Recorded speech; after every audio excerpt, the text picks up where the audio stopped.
नमस्कार दोस्तों स्वागत है आपका वर्ल्ड टूर्स चैनल में। दोस्तों इस चैनल पर लेखपाल भर्ती की तैयारी कराई जा रही है बिल्कुल निःशुल्क में, और सारे लेक्चर हैज़ यूपी लेखपाल 2 प्लेलिस्ट में हैं, बिल्कुल फ्री ऑफ कॉस्ट। इस संदर्भ में ग्रामीण विकास सीरीज चल रही है, जिसमें कि जो 25 क्वेश्चन जिससे आएगा इस एग्ज़ाम में, तो उसमें आज ये 11वां लेक्चर है। और अध्याय 7 शुरू करते हैं, लेखपाल के कार्य एवं भूमि मापन। दोस्तों इसमें लेखपाल एक्चुअली राजस्व सबसे छोटा राजस्व अधिकारी होता है, जो कि सरकार और प्रशासन और जनता के बीच में एक सेतु का कार्य करता है, या मतलब माध्यम बनता है। और वो राजस्व विभाग से जुड़ा रहता है। राजस्व प्रशासन में राजस्व विभाग की भूमिका बहुत महत्वपूर्ण मानी जाती है। इसमें 5 जो कि ग्रामीण विकास में प्रासंगिक महत्वपूर्ण भूमिका निभाते हैं लोग, और कर को अप्रत्यक्ष या प्रत्यक्ष रूप से वसूली करने का कार्य करते हैं। इसमें सबसे इम्पोर्टेंट क्वेश्चन ये बनता है कि इसका मुख्यालय कहाँ पे है, तो ये लखनऊ में स्थित है। इसका मुख्यालय लखनऊ में है, और इसमें 5 विभागाध्यक्ष कार्यरत हैं, जैसे कि राजस्व परिषद, राहत आयुक्त, प्रमुख संपादक, जिला गजेटियर, चकबंदी आयुक्त और निदेशक भूमि अध्यापित उत्तर प्रदेश। राजस्व परिषद क्या है, तो यह राज्य में मालगुजारी से संबंधित न्यायिक कार्यों की सबसे बड़ी संस्था है। यह राजस्व प्रशासन का महत्वपूर्ण विभाग है। 1831 में सन 1831 में राजस्व परिषद की स्थापना इलाहाबाद, जो कि आज प्रयागराज है के नाम से जाना जाता है, में हुई थी। यह राजस्व न्यायालयों का शीर्ष न्यायालय है। इसके द्वारा दिए गए निर्णय उच्च न्यायालयों की भांति सभी राजस्व न्यायालयों पर बाध्यकारी होते हैं। इंपॉर्टेंट क्वेश्चन है ये। इस परिषद के सभी सदस्यों की नियुक्ति सीधे तौर पर राज्य सरकार द्वारा की जाती है। ये इससे भी ज़्यादा इम्पॉर्टेंट है कि नियुक्ति कौन करता है, तो राज्य सरकार के द्वारा सीधे तौर पर की जाती है। इसके सदस्य प्रायः कमिश्नरों में ही नियुक्त किए जाते हैं। राजस्व परिषद के कार्य। राजस्व परिषद के मुख्यतः 2 कार्य हैं। कौन कौन से? प्रशासनिक कार्य और दूसरा न्यायिक कार्य। राजस्व परिषद के प्रशासनिक कार्यों में बंदोबस्त, मालगुजारी, भू अभिलेखों का रखरखाव, भूमि अर्जन तथा अन्य देयों की वसूली आदि आते हैं। जबकि न्यायिक कार्यों में अपीलीय, निगरानी तथा पुनर्विलोकन आदि आते हैं। वर्ष 1947-48 में राजस्व परिषद में प्रशासनिक एवं न्यायिक कार्यों को अलग अलग कर दिया गया। प्रशासनिक कार्यों का मुख्यालय लखनऊ और न्यायिक कार्यों का मुख्यालय इलाहाबाद, जो कि अभी पीछे ही डिस्कस किए। तो ये इम्पोर्टेंट है कि मुख्यालय कहाँ पे है, या ये सब आप जो है नोट करते चलिए और बार बार रिवीजन भी करते चलिए। ये मैं जो मतलब कर्सर घुमा रहा हूँ, ये सब आप देख के पॉज करके पढ़ सकते हैं। जो मैं वही बेसिकली इसमें डिस्कस करता हूँ कि जो बिल्कुल पेपर में छपना तय है, बहुत ही इम्पोर्टेंट है, क्योंकि आपका भी टाइम इम्पोर्टेंट है, तो इसलिए जो है मैं उसको ज़ाया नहीं करने देना चाहता। अब देखते हैं इसमें ये जिला स्तरीय राजस्व प्रशासन। उत्तर प्रदेश राज्य में सर्वाधिक 75 जिले हैं। ये भी अपने में इम्पोर्टेंट है कि इस मतलब उत्तर प्रदेश राज्य में कितने जिले, तो 75 है। जिला प्रशासन का सर्वोच्च अधिकारी जिला कलेक्टर होता है। जिला कलेक्टर पर भारतीय प्रशासनिक सेवा का अधिकारी होता है, अथवा राज्य सिविल सेवा का पदोन्नत अधिकारी होता है। जिलों को पुनः उपमंडलों में विभाजित किया गया है, जिसका प्रशासनिक प्रधान एसडीएम होता है। उपमंडलों को पुनः तहसील या तालुका में विभाजित किया जाता है, जिसका प्रशासनिक अधिकारी तहसीलदार होता है। तहसीलदार तहसील स्तर का राजस्व अधिकारी होता है, जो करों की वसूली करता है। यहाँ तहसील का विभाजन पुनः गाँव में किया जाता है। तहसील शब्द का अर्थ राजस्व संग्रह या सृजन होता है, तथा दार का अर्थ पद या धारक होता है। दोनों संयुक्त रूप से मिलकर तहसीलदार या कर संग्राहक होता है। जिला प्रशासन संरचना। जिलाधिकारी, उप संभाग, उप मतलब एसडीएम, तहसील, तालुका तहसीलदार, राजस्व वृत्त, राजस्व निरीक्षक कानूनगो या हल्का, लेखपाल, पटवारी। उत्तर प्रदेश में राजस्व न्यायालय। वर्तमान समय में उत्तर प्रदेश में कुल 2333 राजस्व न्यायालय हैं। इम्पॉर्टेंट क्वेश्चन है, पेपर में छपना तय है। इन न्यायालयों में सबसे निचली अदालत नायब तहसीलदार की तथा सबसे ऊपरी अदालत राजस्व न्यायालय की होती है। इन राजस्व न्यायालयों के अधीन निम्न प्रकार के वादों का निपटारा होता है: विवादों का, मेड़बंदी, बंटवारा संबंधी विवाद, भूमि की नीलामी से संबंधित मामलों में नामांतरण, दाखिल खारिज, जमीन पर मालिकाना हक को होने की घोषणा से संबंधित मुकदमे, ग्राम सभा की भूमि को सुरक्षित करने एवं अवैध कब्जेदारों की बेदखली से संबंधित मामले। राजस्व न्यायालय के अंतर्गत शामिल प्राधिकारी: कमिश्नर, कलेक्टर, सहायक बंदोबस्त अधिकारी और सहायक अभिलेख अधिकारी। ये सभी प्राधिकारी संयुक्त रूप से राजस्व संबंधी मामलों का निपटारा करते हैं। राजस्व लेखपाल: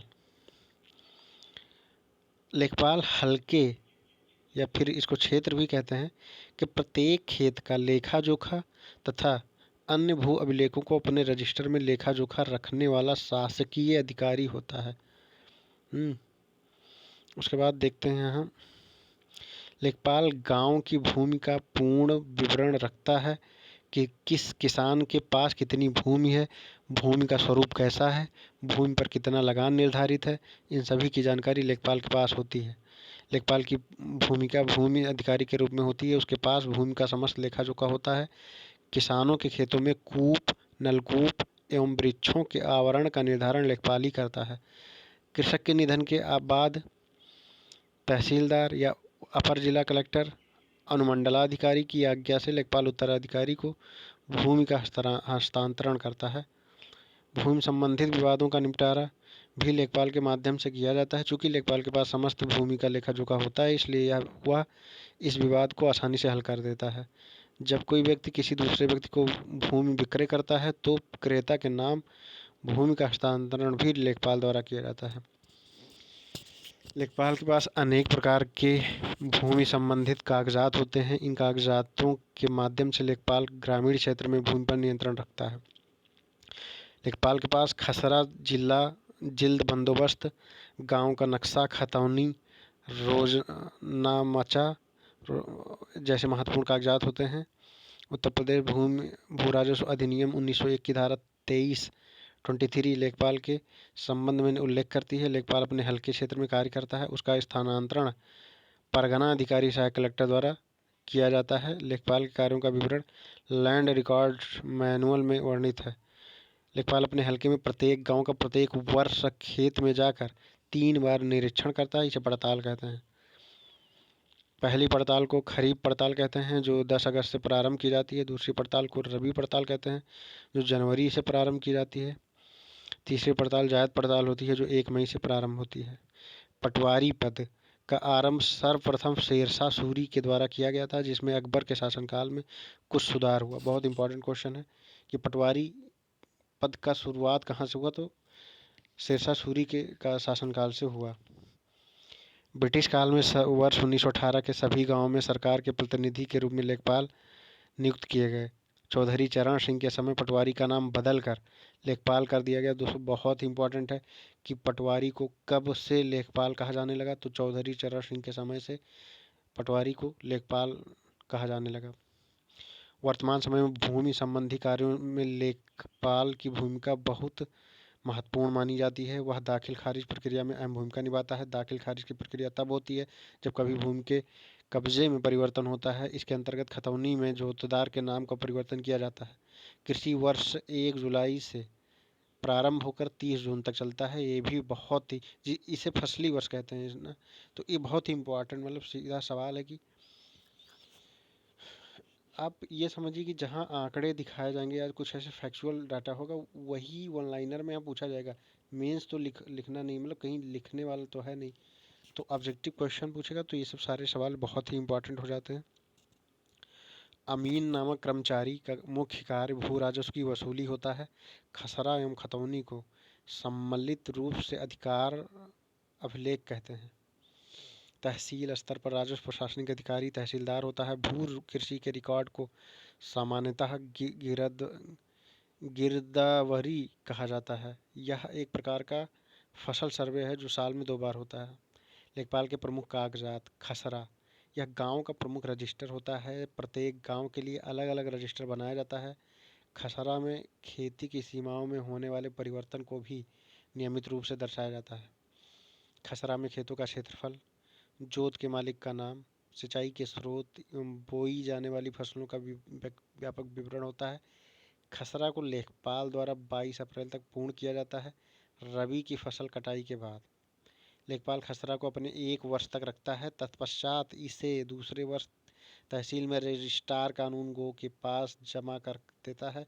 इसमें कुल 22 कॉलम होते हैं।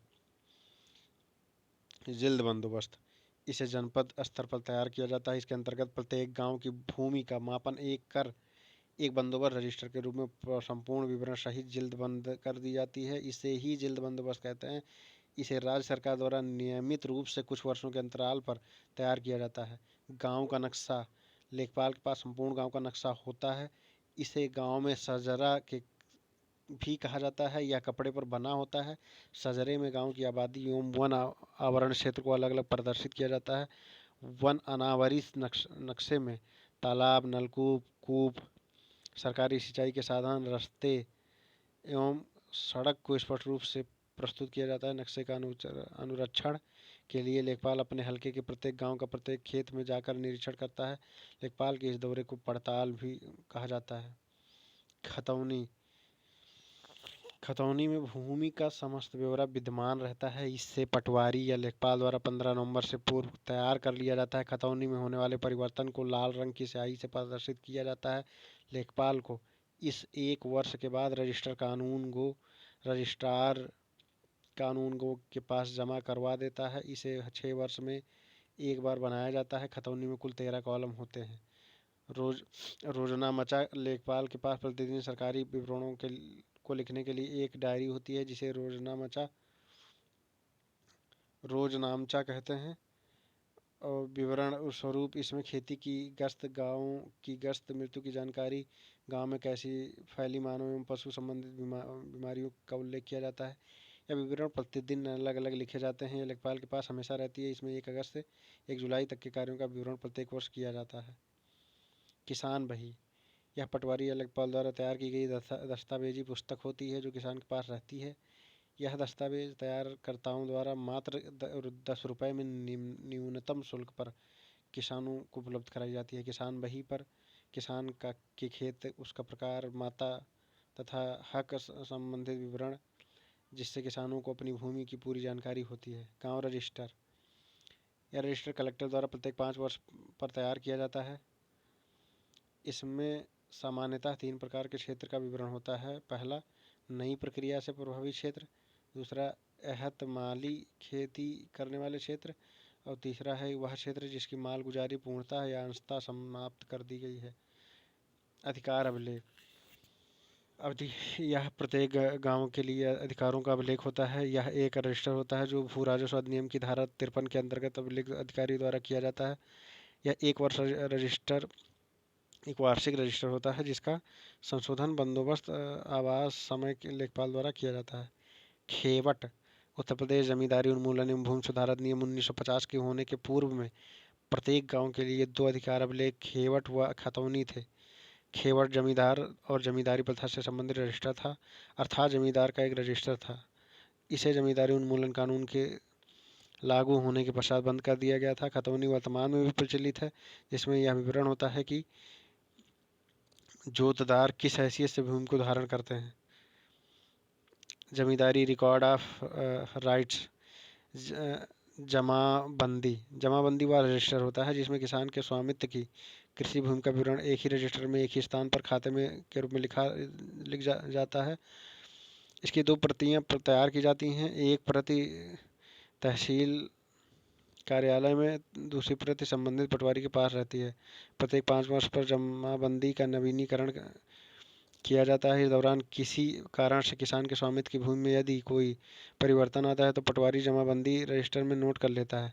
वर्तमान में जमाबंदी का कार्य कंप्यूटर से होता है। इससे कम समय किसान अपनी भूमि संबंधी सभी जानकारी प्राप्त कर लेता है। लेखपाल के इसमें दूसरा इम्पोर्टेंट समझने वाली बात है कि अभी विगत कई वर्षों से जब से ये डिजिटलाइजेशन हो गया है तो ये इलेक्ट्रॉनिक चीज़ें या कंप्यूटर, मोबाइल, ये सब आने से टाइम और एनर्जी सारी चीज़ें बचत हो रही हैं और काम बहुत ही थोड़ा जल्दी से हो जाता है। अभी नहीं तो एक छोटे छोटे डॉक्यूमेंट में तैयार करने में या खतौनी ये सब बनाने में ही बहुत सारा वक्त जो है जाया होता था। लेखपाल के कार्य। ग्रामीण स्तर पर लेखपाल भूमि संबंधी महत्वपूर्ण अधिकारी माना जाता है। वह अपनी रचनात्मक कार्यशैली के माध्यम से महत्वपूर्ण भूमिका निभाता है। लेखपाल के कार्य निम्नलिखित हैं। लेखपाल के पास भूमि संबंधित समस्त विवरण मौजूद होता है। भूमि संबंधित विवादों की सुनवाई में वह महत्वपूर्ण भूमिका निभाता है। ब्रिटिश काल के दौरान उत्तर प्रदेश में भूमि पंजीकरण का कार्य लेखपाल द्वारा किया जाता था। लेखपाल भूमि के क्रय विक्रय में महत्वपूर्ण भूमिका निभाता है। भूमि हस्तांतरण करता है। क्रय विक्रय के बाद भूमि में दाखिल खारिज की पूर्ण प्रक्रिया को लेखपाल संपन्न करता है। एक पीढ़ी से दूसरी पीढ़ी को भूमि हस्तांतरित का कार्य लेखपाल करता है अर्थात उत्तराधिकारी को भूमि हस्तांतरण भी लेखपाल ही करता है। संबंधित मामलों में विवाद उत्पन्न होने पर लेखपाल प्रासंगिक भूमिका निभाता है। लेखपाल प्रतिदिन अपनी डायरी में रोज नामचा लिखता है। रोज नामचा में सरकारी कार्यों का विवरण प्रस्तुत किया जाता है। लेखपाल भूमि संबंधित समस्त अभिलेखों की प्रति प्रमाणित करता है जिसमें भूमि संबंधी विवरण का उल्लेख रहता है। लेखपाल निरीक्षक कानूनगों को उस समय रिपोर्ट करता है जब ये अधिकारी क्षेत्र में व्यापक निरीक्षण के लिए आते हैं। पशुओं में संक्रामक रोग फैलने पर लेखपाल इसकी जानकारी क्षेत्रीय पशु चिकित्सक को देता है ताकि इस बीमारी को फैलने से रोका जा सके। लेखपाल के पास संपूर्ण गांव का नक्शा होता है जिसमें यह नियमित रूप से बदलाव करता रहता है।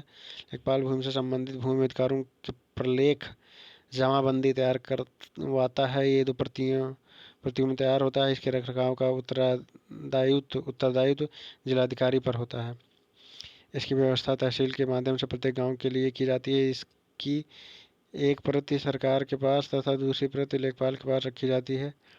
इस प्रलेख में भू मालिकों के नाम, भूमि का क्षेत्र व भू मालिकों का शेयर, खेती किराया, राजस्व तथा जमीन का विवरण होता है। उत्तर प्रदेश लेखपाल सेवा नियमावली 2006। दोस्तों अब इसमें उत्तर प्रदेश में लेखपाल सेवा एक अधीनस्थ सेवा है जिसमें ये समूह गा के पद समाविष्ट हैं। सेवा नियमावली में परिषद का तात्पर्य राजस्व परिषद उत्तर प्रदेश से है। भर्ती के प्रयोजन के लिए परिषद एक चयन समिति गठित करेगी। अभ्यर्थी को सेवा में शामिल होने के लिए उसे माध्यमिक शिक्षा परिषद उत्तर प्रदेश की इंटरमीडिएट परीक्षा या सरकार द्वारा उसके समकक्ष मान्यता प्राप्त किसी अन्य परीक्षा में उत्तीर्ण होना आवश्यक है। लेखपाल की रिक्तियों की संख्या भरने हेतु आवेदन पत्रों को कलेक्टर द्वारा अपने जिले में आमंत्रित किया जाएगा। कलेक्टर ही आवेदन पत्रों की समीक्षा करेगा और पात्र अभ्यर्थियों से प्रतियोगिता परीक्षा में सम्मिलित होने की अपेक्षा करेगा। वस्तुनिष्ठ लिखित परीक्षा का आयोजन तत्पश्चात साक्षात्कार। अब तो साक्षात्कार दोस्तों हट गया है। ग्रुप गा के जो है समस्त उसमें चकबंदी विभाग। चकबंदी विभाग राजस्व विभाग के अंतर्गत आता है। चकबंदी विभाग बिखरी जोतों को एकत्रित करने का कार्य करता है। चकबंदी करते समय भूमि का कुछ भाग नाली एवं मार्ग सार्वजनिक उपयोग हेतु आरक्षित किए जाते हैं। चकबंदी योजना के संचालन हेतु चकबंदी विभाग में एक आयुक्त होते हैं। उत्तर प्रदेश राज्य में चकबंदी योजना का प्रारंभ 1954 में हुआ था।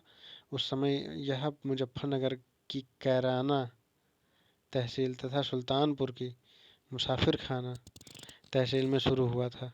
बहुत ही इंपॉर्टेंट क्वेश्चन है कि चकबंदी योजना कब शुरू हुई, तो पहला कि 1954 में, और पहला कहाँ खुला, तो मुजफ्फरनगर की कैराना में और तहसील में, और दूसरा सुल्तानपुर की मुसाफिर खाना तहसील में। उसके बाद वर्ष 1958 में चकबंदी योजना के संपूर्ण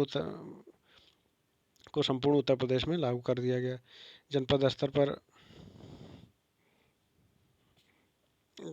स्तर पर जो है इसमें सर्वोच्च चकबंदी अधिकारी उप जिला संचालक चकबंदी होता है। चकबंदी लेखपाल चकबंदी आयुक्त के अधीन होते हैं जबकि राजस्व लेखपाल जिलाधिकारी के अधीन होते हैं। चकबंदी का वास्तविक कार्य चकबंदी लेखपाल ही करता है। सहायक चकबंदी अधिकारी द्वारा न्यायिक कार्य भी किए जाते हैं। चकबंदी प्रक्रिया सरकार की एक कल्याणकारी योजना है। चकबंदी हेतु उत्तर प्रदेश को विभिन्न काटकों में विभाजित किया जाता है तथा प्रत्येक कटक में चकबंदी समिति गठित होती है जिसमें कम से कम 5 तथा अधिक से अधिक 11 सदस्य होते हैं। चकबंदी के प्रकार ऐच्छिक और दूसरा अनिवार्य। ऐच्छिक चकबंदी जब कोई कृषक स्वयं अपनी इच्छा से चकबंदी कराने को तैयार हो जाता है तो उसे ऐच्छिक चकबंदी कहा जाता है। ऐच्छिक चकबंदी मुख्यतः सहकारी समितियों द्वारा की जाती है। भारत में ऐसा प्रथम प्रयास 1921 में पंजाब में किया गया था। इस प्रणाली में किसी के ऊपर दबाव नहीं दिया जाता, अतः विवाद की संभावना बिल्कुल नहीं रहती। परंतु ऐच्छिक चकबंदी का विकास बहुत धीरे धीरे होता है। जिन ग्रामीण क्षेत्रों में जमींदारी का प्रभुत्व रहता है, वहाँ चकबंदी की प्रगति कम होती है। गुजरात, मध्य प्रदेश, बंगाल में ऐच्छिक चकबंदी कराने के संबंध में नियम बनाए गए हैं। अनिवार्य चकबंदी कानूनी तौर पर राज्य सरकार द्वारा लागू की जाती है। अनिवार्य चकबंदी, आंशिक अनिवार्यता और पूर्ण अनिवार्यता। और चकबंदी के लाभ, ये थोड़ा इम्पोर्टेंट है कि लाभ क्या है। तो गैर परंपरागत जो कृषि पद्धति है उसको प्रोत्साहित मिलता है, और चकबंदी व्यवस्था से मेहनत एवं धन दोनों की व्यापक बचत होती है। चकबंदी व्यवस्था के कारण खेती की मुंडेर मेड़ बांध बनाने की आवश्यकता नहीं होती, इससे भूमि बेकार नहीं जाती। चकबंदी व्यवस्था में सिंचाई बेहतर तरीके से की जाती है, इससे उत्पादन एवं उत्पादकता दोनों में वृद्धि दर्ज होती है, जिससे किसान अधिक लाभान्वित होते हैं। भूमि विवाद की समस्या समाप्त हो जाती है। चकबंदी व्यवस्था के अंतर्गत केवल उपजाऊ भूभाग का अधिग्रहण किया जाता है, शेष व्यर्थ भूमि पर खेल के मैदान, सामुदायिक भवन, विद्यालय, पंचायत भवन का निर्माण आदि जो है किया जाता है। और चकबंदी की समस्याएं, ये भी थोड़ा बहुत है इसमें। चकबंदी लेखपाल देख सकते हैं आप, इसमें पहुंच करके ये सब जो है। भूमापन एवं प्रमुख विधियां, ये दिया हुआ है सारा। दोस्तों मतलब जो है, अब लेक्चर यहीं समाप्त करते हैं, मिलते हैं नेक्स्ट लेक्चर में। अब कोशिश करेंगे इसको जल्दी ख़त्म करते हैं, उसके बाद हम लोग रिवीजन और क्वेश्चन प्रैक्टिस पे विशेष ध्यान देंगे। और फिर जो है एग्ज़ाम जैसे जैसे करीब आएगा तो फिर एक कंप्लीट पूरा सिलेबस का एक वीडियो में कोशिश करेंगे लाने के लिए, मैराथन। और टेस्ट और रिवीजन और क्वेश्चन आंसर, ये सब मतलब एक बार सिलेबस ख़त्म हो जाए तो उसके बाद इसको तुरंत कंटिन्यू करेंगे, क्योंकि एग्ज़ाम का तो हमें पता नहीं कब होगा, लेकिन फिर भी मान के चलते हैं कि 2-3 महीना में तो हो ही जाएगा। तो मिलते हैं दोस्तों नेक्स्ट वीडियो में, तब तक के लिए थैंक यू फॉर वॉचिंग।